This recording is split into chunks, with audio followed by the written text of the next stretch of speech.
Una redada de la policía militar en Río de Janeiro deja una decena de muertos en una favela. Esta incursión pone de relieve las recientes operaciones de los agentes. Cerca de 45 personas han perdido la vida desde el viernes en todo el país y la ciudadanía protesta por el excesivo uso de la fuerza.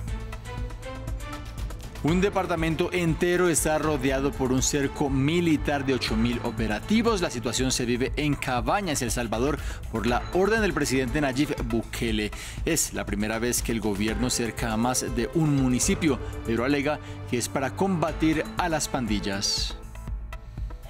Bernardo Arévalo da la sorpresa en las encuestas presidenciales de Guatemala.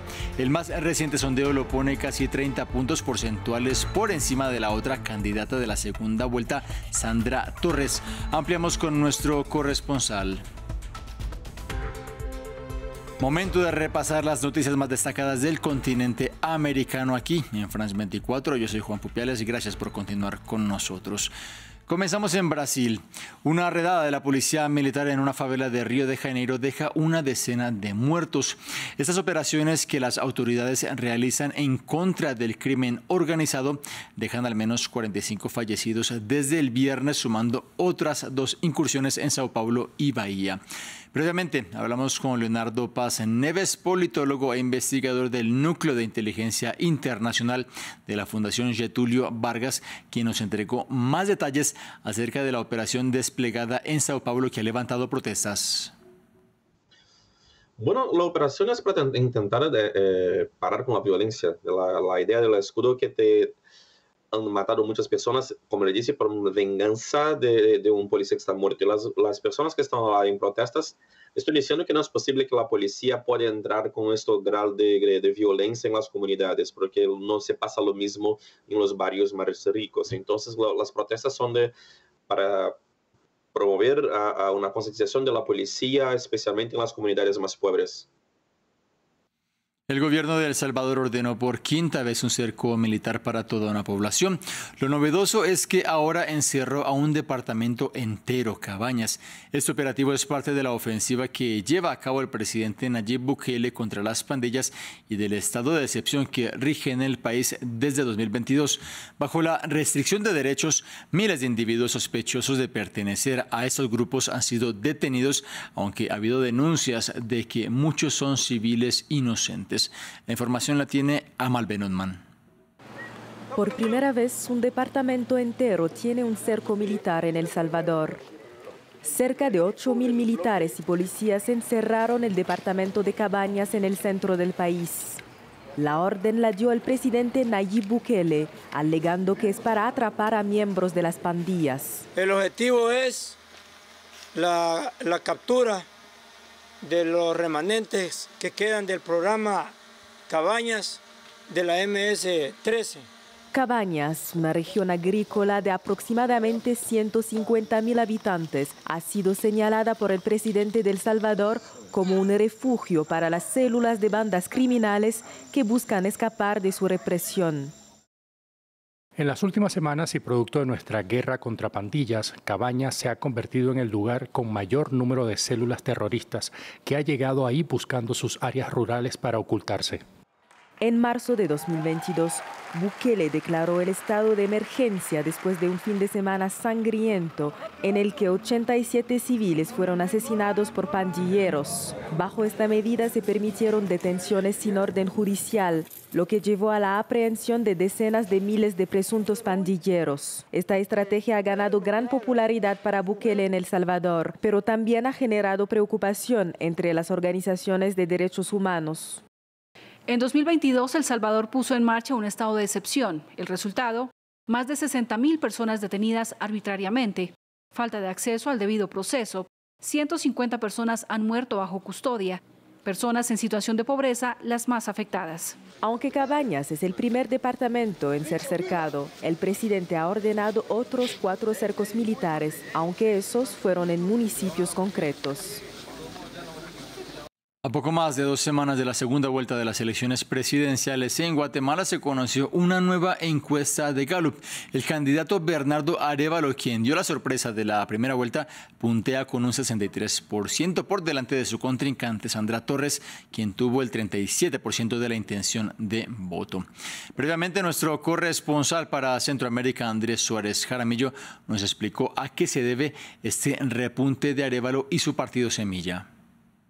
Bueno, el favoritismo de Bernardo Arévalo se podría explicar en 3 factores. El primero es su ascenso vertiginoso en la primera vuelta electoral que le hizo pasar a una segunda vuelta electoral cubierto con una especie de halo anticorrupción.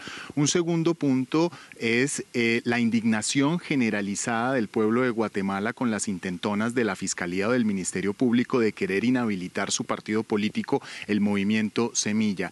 Y tercero es el fuerte antivoto que carga su contendora Sandra Torres. Así que vale la pena exponer otro de los resultados de esta encuesta nacional a tan pocos días del balotaje del 20 de agosto, y es que el 74% de los guatemaltecos ya sabe quién es Bernardo Arévalo, porque fíjese usted que tan solo 3 meses atrás solo un 15% de los guatemaltecos lo conocían.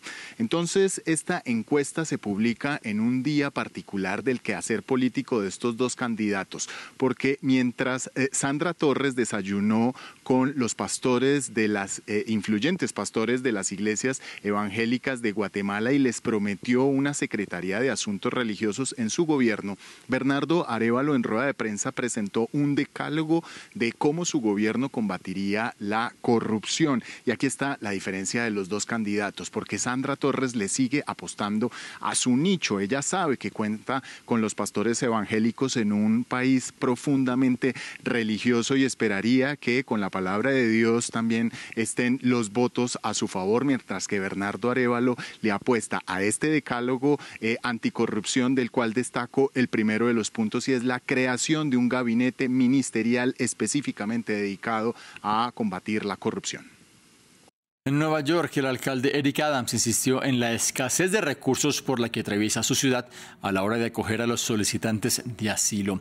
Más de 100.000 migrantes están viviendo en lugares de acogida que provee esta urbe, pero el político demócrata advirtió que no hay espacio para recibir a nadie más.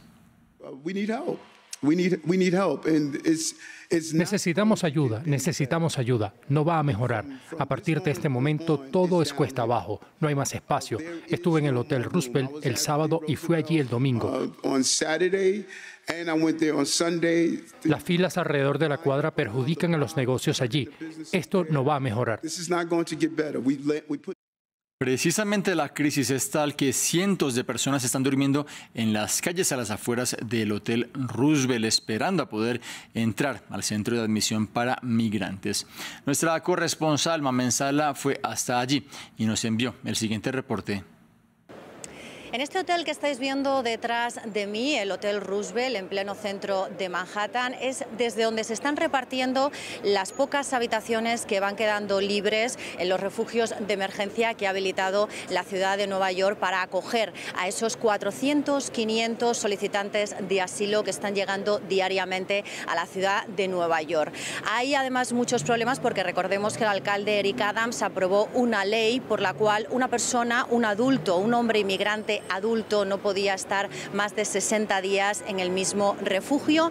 Una vez pasan esos 60 días, tiene que cambiarse e ir a otro sitio para que haya más posibilidad, más rotación, para que se pueda acoger a familias con niños. Y a las puertas de este hotel la imagen es esta: decenas de inmigrantes que acaban de llegar a la ciudad o que llevan aquí ya varios días y que están esperando a que les asignen una habitación, un techo para poder pasar la noche. Hay personas que llevan entre 4 y 5 días durmiendo a la intemperie, protegiéndose como pueden del sol, de las lluvias que hemos tenido estos días, y lo peor es que no saben cuándo les van a dar una habitación, ni siquiera si se la van a dar, porque el alcalde Eric Adams no se cansa de repetir y repetir que aquí ya no cabe nadie más, que el sistema de ayudas de la ciudad está completamente colapsado y que no pueden acoger a más inmigrantes.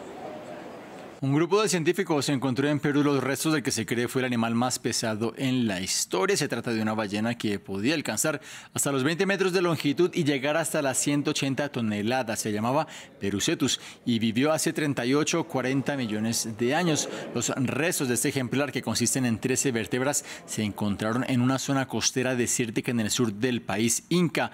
La que ven en pantalla es su representación en 3D. Así terminamos esta emisión informativa. Quédense en la pantalla de France 24.